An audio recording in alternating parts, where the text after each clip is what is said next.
Welcome to the weekly update. In this report, we will briefly look at all the areas in which Russia was able to advance in the last 7 days. We will start from the north and go all the way to the southern front. Here we saw minimal changes to the front line. Russian forces' success was limited to areas around Sverdlikova. On the other hand, the Ukrainian forces were able to advance a little more compared to Russia. They took this open field, and also were able to recapture localities of Makhnovka and Dmitrievkov. Now moving to the Kupiansk front. Here Russia has found big success. After crossing the Oskal River, they were able to advance much further. Last week, we saw them capturing these big areas.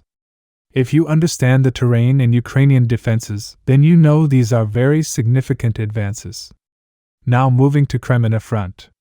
Here in previous week, we saw Russian forces advancing from Avdiivka and taking these areas under their control. On the other hand, in last 48 hours Ukrainians were able to recapture small area from Kalatazi. Now we go to Chasiv. Here Russian forces were able to take full control of Novopivnigny district and took 40% of Chasiv under their control. In addition, we saw them capturing areas of the forest. Now there is an update at the forest, but we will cover it in today's report. Now moving to the Donetsk front. As in the previous week we saw Russia capturing most of the city, this week we saw them clearing the remaining areas of the city. These areas were captured by Russian forces. At the moment 98% is considered under Russian control. Now moving to the Donetsk front. Here we saw changes on the entire front line. To the south of Pokrovsk, these areas were captured by Russian forces as they continued to expand this bridgehead. Now at the Avdiivka sector, we saw 2 big Russian advances. These areas were captured by Russian forces in the last 7 days. Now moving to Velyka and Novo.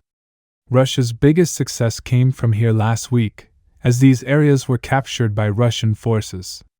Recent video footage shared by Russian forces suggests Ukraine suffered high losses and not everyone was able to safely withdraw. Now please let me know if you liked this quick recap of the last 7 days and want me to do this on a regular basis. Subscribe for more frontline updates. Let me know your thoughts in the comments down below.